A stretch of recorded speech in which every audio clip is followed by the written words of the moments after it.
Have you ever stared up at the night sky, lost in the endless sea of stars, and wondered, could someone out there be staring back? The universe is so unimaginably vast, with billions of galaxies, each containing billions of stars and planets, that the idea of Earth being the only place with life seems almost impossible. Yet, despite all our searching, we still haven't found proof of extraterrestrial civilizations. But that hasn't stopped us from trying to reach them. In fact, for decades, scientists have been sending messages into the cosmos, hoping that somewhere, somehow, an alien intelligence might hear us and respond. The methods they've used range from engraved metal plaques to powerful radio signals, and even musical notes beamed toward distant stars. The question is, will it ever work?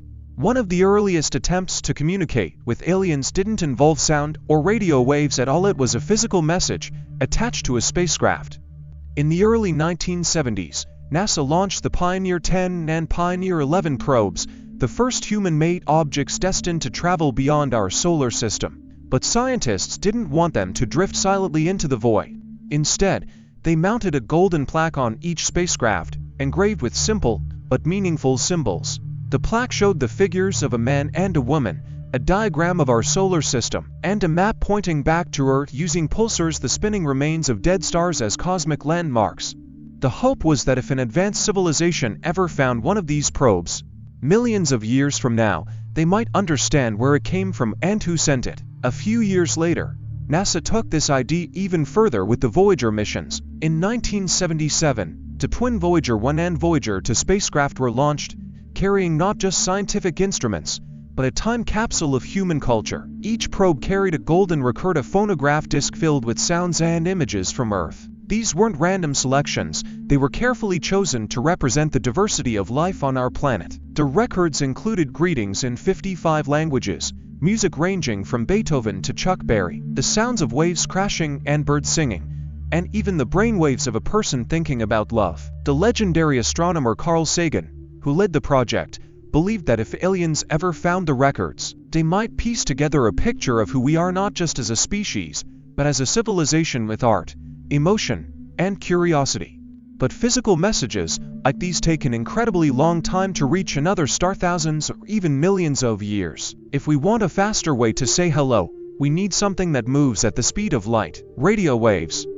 For over a century, humans have been accidentally leaking radio signals into space. Every TV broadcast, military radar pulse, and FM radio station has sent faint ripples outward into the galaxy. But scientists have also been deliberately sending powerful, focused messages designed to be understood by an alien intelligence. One of the most famous of these was the Arecibo message, transmitted in 1970 from the giant Arecibo radio telescope in Puerto Rico. The message was a string of 1,679 binary digits, ones and zeros that, when arranged in a specific way, formed a sort of picture. It included simple representations of human DNA, a stick figure of a person, our solar system, and even a crude drawing of the Arecibo telescope itself. The message was aimed at a star cluster 25,000 light-years away, meaning it won't arrive for another 25,000 years if it even reaches anything at all. But the real point wasn't to get a reply. It was to prove that we could send a message like this, a cosmic "we are here." Since then, other attempts have followed. In 2008, NASA beamed the Beatles' song across the universe toward the North Star, Polaris, as a tribute to both the band and the dream of interstellar communication. In 2017, a group called METI Messaging Extraterrestrial Intelligence sent a more complex message to a nearby star system, GJ273, containing a series of mathematical and musical instructions. The idea was that math and science are universal, so even if aliens don't speak any human language, they might recognize patterns in numbers or the structure of sound. Not everyone agrees that sending messages into space is a good idea, though. The late physicist Stephen Hawking once warned that contacting advanced alien civilizations could be extremely dangerous. What if they see us as a threat, or worse, as a resource to exploit? After all, human history is full of examples where more advanced civilizations had conquered or destroyed less advanced ones. Others argue that any aliens capable of picking up our signals would already know we're here,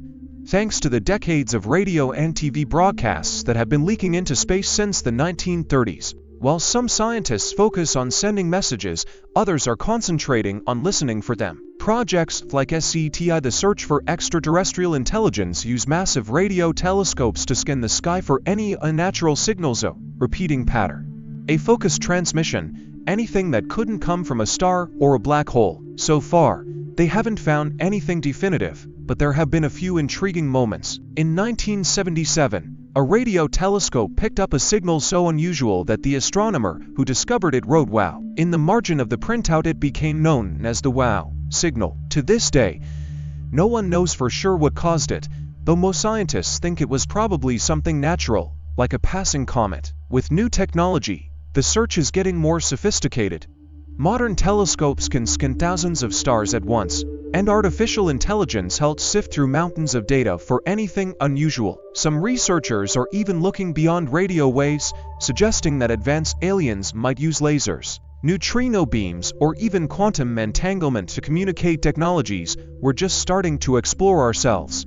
So, will we ever make contact? The truth is, we might never know. Space is so unimaginably huge that even our strongest signals are like a single drop in an ocean. The nearest star system, Alpha Centauri, is over 4 light years away, meaning even a message traveling at the speed of light would take for years to get there, and another for a reply. And that's just our closest neighbor. Most of the stars we've sent messages to are hundreds or thousands of light years away, meaning any response would take centuries. But the search itself tells us something profound about humanity. We're a species driven by curiosity, by the need to explore and understand. Whether we're hatching golden plaques, broadcasting music into the void, or listening for a whisper in the dark, the act of reaching out says something about who we are. Maybe, somewhere out there, another civilization is doing the same, looking up at their night sky, wondering if they're alone, and sending their own messages into the endless dark. What do you think? Should we keep trying to contact aliens,